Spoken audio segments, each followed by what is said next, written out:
It's time now for Media Watch, and Emma James is here for that. Hi there. We're starting off with some of the ongoing and heated discussions about women's football online and in the media. Yes, absolutely. Everyone is still talking about that amazing achievement by the American team, a fourth title, second in succession. And the French national sport paper, if you like, the leading sport paper here in the country, where we have, of course, been hosting the World Cup, has this as its front page, Great Again, which I think is more than a little dig at Donald Trump, because, of course, his motto is Make America Great Again. And L'Equipe thinks that the US women's football team has already done that for him. Looking elsewhere, Time magazine has a great article talking about how this win was the best response to the critics of the US women's team, because there's been so much talk about the posing is arrogant. That photograph of Megan Rapinoe with her arms outstretched has been criticised a lot. But you see male players doing it all the time. It's like when men get called assertive and women get called aggressive. It's that kind of thing. Well, when you win the World Cup, you would be pretty proud of yourself. Well, exactly. And it's a goal celebration. I don't understand quite why so many people have a problem with it. But what they say is that the weight of expectation on this team really could have crushed them. But as it happened, they never even fell behind in a single game throughout the tournament.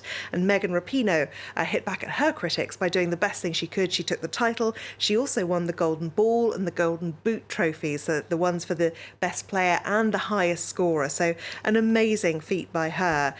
Of course, there's been this ongoing row with Donald Trump because she had said she was never going to go to the White House, in slightly less polite terms than that. He has reacted and congratulated them, saying, great and exciting play. America is proud of you all. But we still don't know whether they will get an invite to the White House. He had said before that he would invite them win or lose. Whether they would go, whether they will be invited, it's still all to be wait and see what happens with that. This cartoon, in the sort of climate that we have, it's unsurprising that cartoon is coming up with images like this. This from Pia Guerra, Rapinoe there, sending Donald Trump into the trash can. Well, this one has an imagined conversation between the two. Donald Trump, it is, of course, a photoshopped image, that one.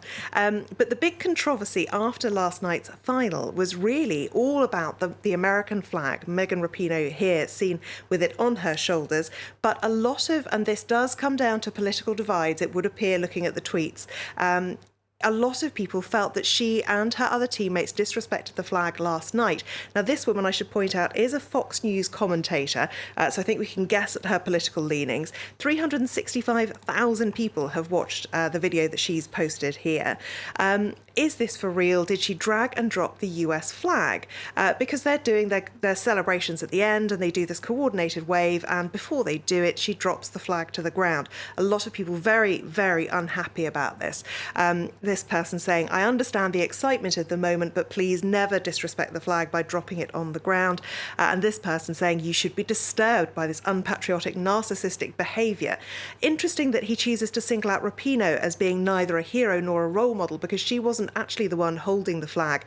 But he claims she actually stamped on it. Whether she even saw it was there is another matter. She's become symbolic, I think, definitely. Absolutely. She is the target of anyone who is right-leaning and doesn't like what she has had to say. She's protested during the national anthem before now, in solidarity with Colin Kaepernick, of course, against police brutality in the United States, and that is seen as disrespecting the flag, disrespecting her country. USA Today, it's worth looking back at this article from last week, because Nancy Armour has been travelling around France with the French side, and she has a quote here from Megan Rapinoe, who was talking about the fact that she has a platform and she wants to use it for good. But she says, maybe you don't agree with every single way that I do it. I know that I'm not perfect. I think I stand for honesty and for truth and for wanting to have the conversation. Now, one of the major conversations going on during this World Cup was actually centred on money, and female footballers can expect to get paid a lot less than their male counterparts. And are we getting to a point where people think it's time that changed? It does depend on who you ask. Megan Rapinoe believes everybody is ready to see that change. I don't think she's right on that count. However, the president of FIFA has said that there is at least a plan, a consideration that they will double the prize pot next time around. The women's tournament this time, $30 million, was the prize pot, whereas the last Men's World Cup, there was a $400 million prize pot. A huge difference. They're also talking about increasing the number of teams in the Women's World Cup, which would actually see parity, 32 teams, as there is in the men's tournament. Nancy Pelosi hasn't quite said that she's up for equal pay. She has used the hashtag fair pay, saying the women's national team showed us their greatness, now show them the money. Well, Billie Jean King, of course, the tennis giant, is calling for equal pay, saying these athletes have brought more attention, support and pride to women's sport than perhaps any other team in history. And it's certainly true that we can no longer say that no one watches it, because it broke records for how many people were watching it. Thank you very much, Emma.